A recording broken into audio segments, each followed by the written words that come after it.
Brought to you by themysticgambler.com, where you can learn, practice, and play your favorite video poker and Keno games for free. Imagine a group of college students and math nerds taking on the biggest casinos in the world and winning millions of dollars.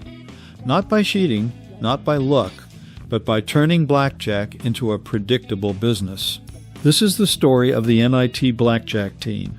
It all started in the late 1970s when a group of Harvard students began experimenting with card counting, a legal technique that exploits the mathematics of blackjack. Card counting works because blackjack is one of the few casino games where your decisions can influence the odds. The basic idea is simple. Track the ratio of high cards to low cards left in the deck. High cards favor the player, low cards favor the house. Using a system called the high-low count, counters assign a value of +1 to low cards, like 2s through 6s, -1 to high cards, like 10s and aces, and 0 to the rest. When the count gets high, meaning more high cards remain, the player has an edge, but a lone counter, even a brilliant one, faces a serious problem. They can only bet so much without drawing attention.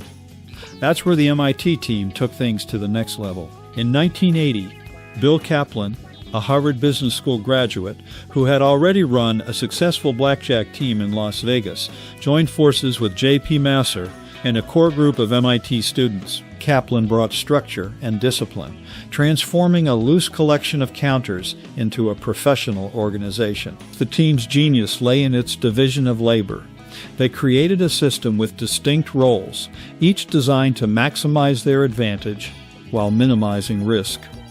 Spotters, low-stakes players, would sit at blackjack tables and quietly track the running count. They bet small amounts to blend in, never deviating from their minimum wagers.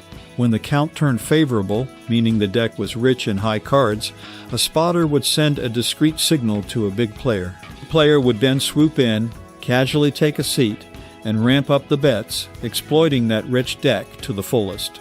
Meanwhile, investors provided the bankroll and earned a fixed return, while bankers handled the money, tracking every dollar with the precision of a Fortune 500 company. This team structure was revolutionary. By spreading the work across multiple players, the team could sustain a consistent edge of about 1.5% to 2%.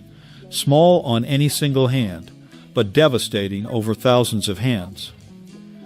At its peak in the early 1990s, the MIT team had over 80 members and managed a bankroll exceeding $10 million. They played in casinos across the United States, the Caribbean, and Europe, generating annual profits in the millions. Every member underwent rigorous training, hours of practice drills, exams, and probationary trips to ensure flawless execution. They kept meticulous records, evaluated performance with data-driven precision, and treated blackjack like a business, not a gamble. But no advantage lasts forever in the casino world. The team wasn't brought down by bad luck or legal trouble.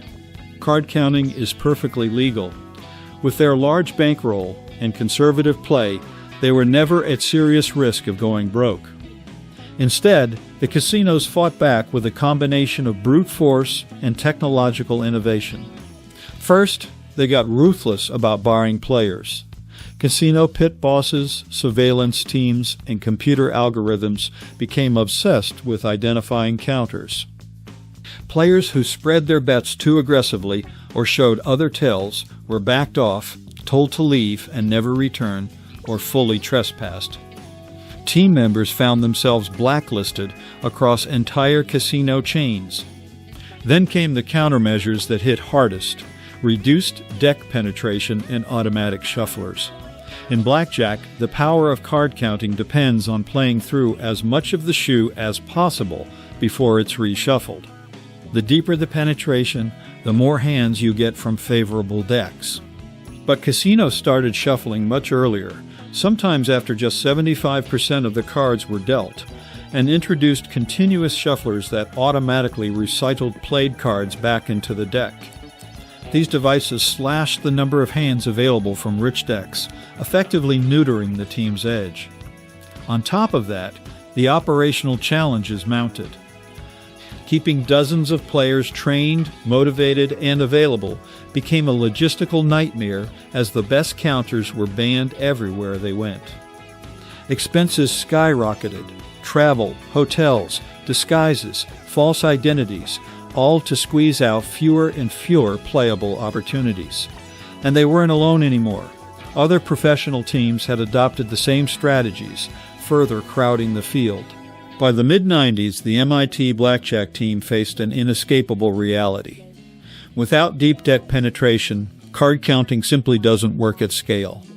The casinos had tilted the game back in their favor, not by changing the rules, but by denying counters the conditions they needed to win.